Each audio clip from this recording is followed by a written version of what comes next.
Fine. No worries.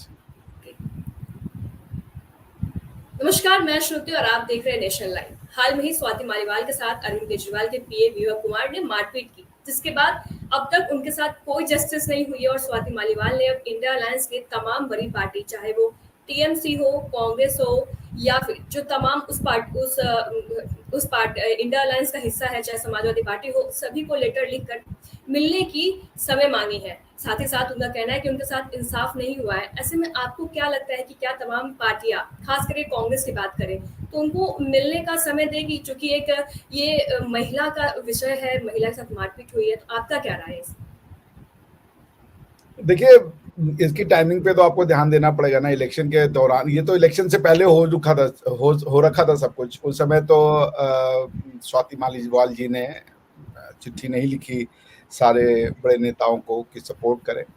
तो एक political angle है, इसलिए लोग इसमें संभल के ही आएंगे।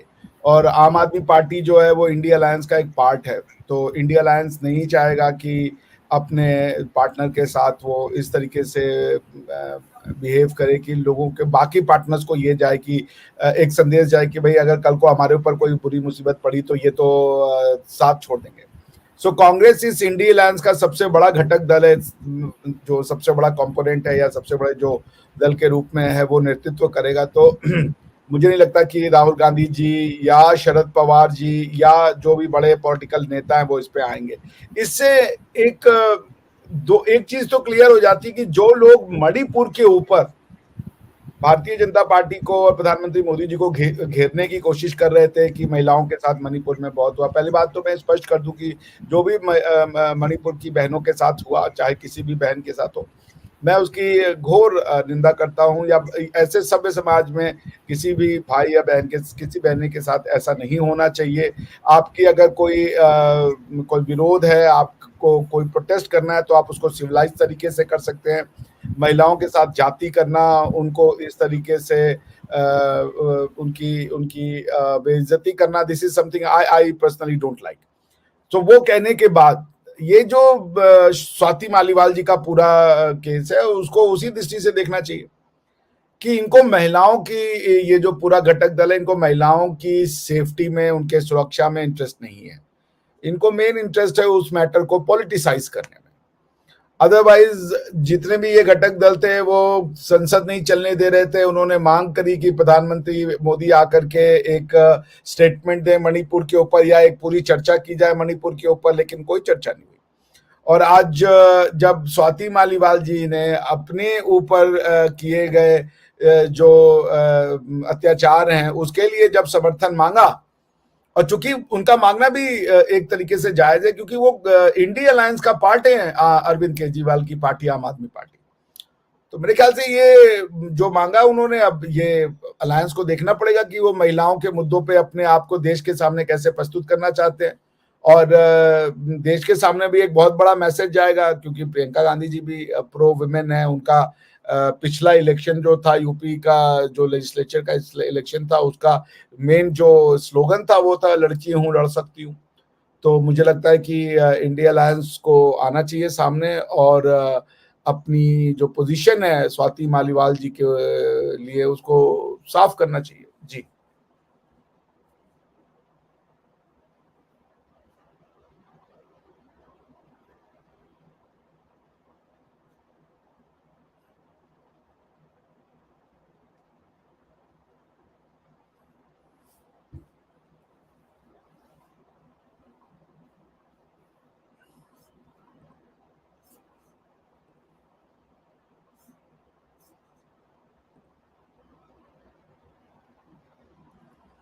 श्वेता जी, आप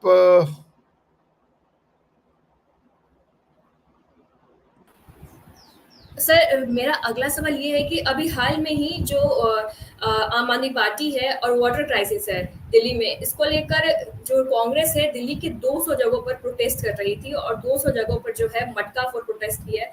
ऐसे में एक बार कांग्रेस आम आदमी पार्टी के खिलाफ ऑलरेडी खड़ी हो चुकी है, तो अगर स्वाति मालीवाल को राहुल गांधी समय देते हैं तो एक ये हो जाएगा कि आम आदमी पार्टी के साथ स्ट्रिक्टली अगेंस्ट उनके खड़े हो चुके हैं। अगर समय नहीं देते हैं तो महिला अत्याचार के खिलाफ कहीं ना कहीं उनका आवाज पिछड़ाता दिखेगा।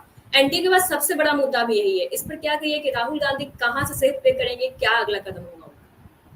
देखिए, कांग्रेस में तो ऑलरेडी एटलीस्ट दिल्ली कांग्रेस में तो दो फाड़ हो चुकी है ना, क्योंकि अरविंदर सिंह लवली साहब तो अलग ही हुए क्या नाम है इनके से, कांग्रेस से, इसी मुद्दे पे। क्योंकि कई ऐसे कैंडिडेट्स को दिल्ली में उतारा गया जो कि दिल्ली प्रदेश कांग्रेस कमेटी नहीं चाहती थी। अरविंदर सिंह लवली साहब ने इसको इंटरव्यू में आके स्पष्ट शब्दों में कहा है।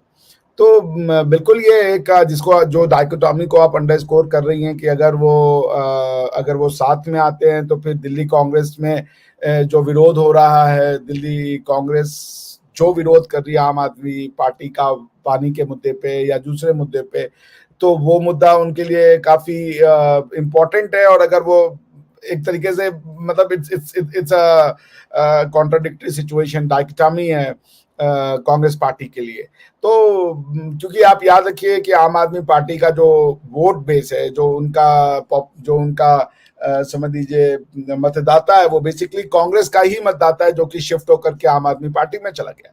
और अगर कांग्रेस आम आदमी पार्टी के साथ खड़ी होती है आने वाले विधानसभा चुनाव में, तो ये कांग्रेस के लिए सुसाइड है। तो अगर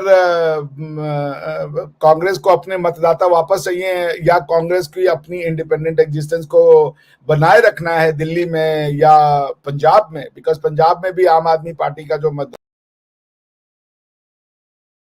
तो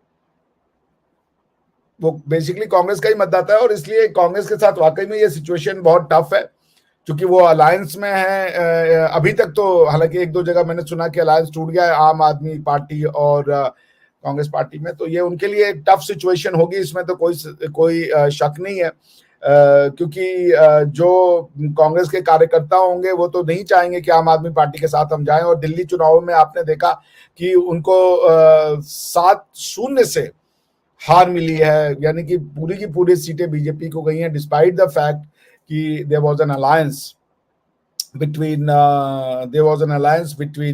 आम आदमी पार्टी एंड कांग्रेस दिल्ली में। उसके बाद भी दे डिडंट डू वेल, हालांकि वो पंजाब में अलग अलग लड़ रहे थे। तो पॉइंट यही है कि ये जो गठबंधन है कांग्रेस का, ये एक अपॉर्चुनिस्ट गठबंधन था। इस गठबंधन में कोई आइडियोलॉजिकल सिमिलैरिटी तो नहीं है ना, बिकॉज कि आप अगर देखें त्रिकोणीय मुकाबला होना चाहिए अगर इस विधानसभा का चुनाव आएगा आज 1-2 साल में, जब भी उसकी ड्यू डेट हो, तो उस समय तो कांग्रेस अगर आम आदमी पार्टी के अलायंस में जाती है तो फिर सीट को लेके मसला होगा, क्योंकि कितनी सीटें आम आदमी पार्टी कांग्रेस को देने को तैयार होगी। क्योंकि आम आदमी पार्टी का जो रिकॉर्ड है दिल्ली में वो फिनोमिनल रिकॉर्ड है। एक बार उन्होंने आउट ऑफ 70 67 सीट जीती, इस बार शायद 62 या 63 सीट पे है। तो अगर 62-63 सीटों के साथ आम आदमी पार्टी की जो स्टेट दिल्ली लेजिस्लेचर पे कब्जा है, तो क्या आम आदमी पार्टी उसमें से 5-10 सीटें देना चाहेंगी या 50-50 करना चाहेगी कि 35 कांग्रेस लड़ ले, 35 आम आदमी पार्टी लड़ ले, या क्या ये हो सकता है 40-30 कर ले? मुझे नहीं लगता कि कांग्रेस को अगर बहुत ज्यादा भी क्या नाम है अरविंद केजरीवाल साहब की जो पार्टी आम आदमी पार्टी है वो लिबरल हो जाए, बहुत ज्यादा भी हो जाए, तो वो 10-15 सीटें दे देगी। तो क्या कांग्रेस 10-15 सीटों के साथ दिल्ली में अपने कार्यकर्ताओं को सेटिस्फाई कर पाएगी? और आप देखिए ये भी एक बीजेपी के लिए भी एक बहुत ही पेचीदा मसला ये है कि बीजेपी की जो स्थिति एक ही प्रदेश ने खराब की, स्पेशली वो है उत्तर प्रदेश। और महाराष्ट्र को भी अगर आप जोड़ लें, राजस्थान को रहने देते, तो उत्तर प्रदेश और महाराष्ट्र की जो रिजल्ट है उसमें दोनों की एनालिसिस अगर की जाए, तो उत्तर प्रदेश में लोकल जो नेता थे वो शायद dissatisfied the selection of candidate से, फिर उसके बाद ओवर सेंट्रलाइजेशन ऑफ पावर से, या जो भी था जिसके कारण बीजेपी को काफी नुकसान उठाना पड़ा। वहीं अगर आप दिल्ली महाराष्ट्र में देखें तो उन्होंने कई ऐसे पार्टियों के साथ गठबंधन किया था जो जनता नहीं चाहती थी। सो अगर इसी फॉर्मूले को हम एक्सटेंड करें दिल्ली के ऊपर, तो दिल्ली का भी जो कार्यकर्ता है वो नहीं चाहेगा कि वो आम आदमी पार्टी से लड़ता रहा है, आम आदमी पार्टी ने उसके वोट बैंक को चुराया है और वो उस वोट बैंक को जाने दे। तो दिल्ली में आम आदमी पार्टी, बीजेपी और कांग्रेस का त्रिकोणीय मुकाबला होना तय है। मुझे नहीं लगता कोई अलायंस होगा स्टेट लेजिस्लेचर के लिए। तो ये एक अपॉर्चुनिस्ट अलायंस था, और इसलिए जो आप डायकोटॉमी कह रही है वो डायकोटॉमी इलेक्शन में भी दिखेगी, इलेक्शन स्टेट लेजिस्लेचर में भी दिखेगी, इसलिए ये टफ है stance. I don't think, but at one thing I can assure you कि ये स्वाति मालीवाल जी के मुद्दे पे मुझे नहीं लगता कि कांग्रेस खुल के सपोर्ट में आएगी या उसको एक चुनावी मुद्दा बनाएगी अरविंद केजरीवाल के अगेंस्ट में। They might not support in state legislature election, but वो स्वाति मालीवाल जी को चुनावी मुद्दा या राजनीतिक मुद्दा नहीं बनाएंगे।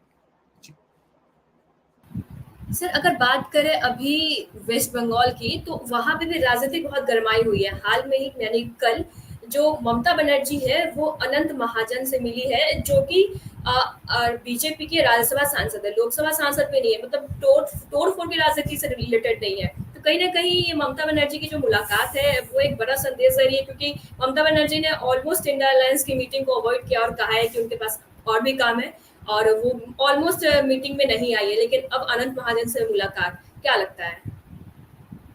देखिए, इसकी तो इस पे सिर्फ और सिर्फ स्पेक्युलेटिव वर्क ही किया जा सकता है।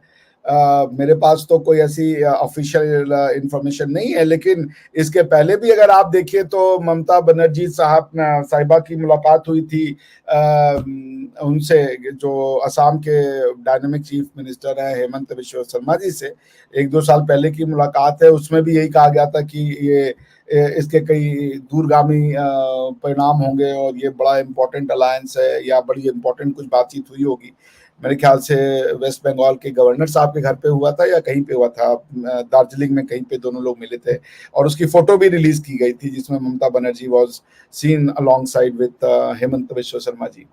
लेकिन कुछ नहीं हुआ। वो तो फिर आपने देखा जिस तरीके से बीजेपी कार्यकर्ताओं की हत्या की गई, जिस तरीके से एक डर का माहौल बनाया गया इलेक्शन में, उसका नतीजा आपको साफ दिखा कि मेरे ख्याल से वेस्ट बंगाल में बीजेपी की जो सीटें हैं वो एकदम घट गई। तो आप इसी से नतीजा लगा लें कि कोई बहुत ज्यादा तो नहीं होने वाला है, क्योंकि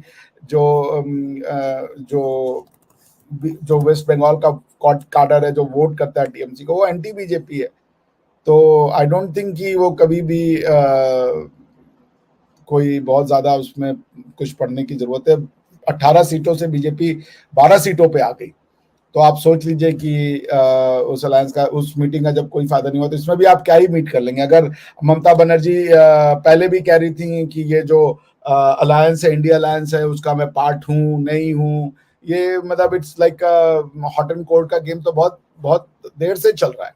कोई क्लियर मैसेजिंग होती नहीं। उसका ये रीजन ये है कि जो इंडिया अलायंस है, इट्स एन अलायंस ऑफ जिसे कह लीजिए कॉन्फ्लिक्टिंग ग्रुप्स, जो एक दूसरे के साथ देख एक दूसरे को बर्दाश्त ही नहीं कर सकते, या इनका एग्जिस्टेंस है एक दूसरे की अपोजिशन पे।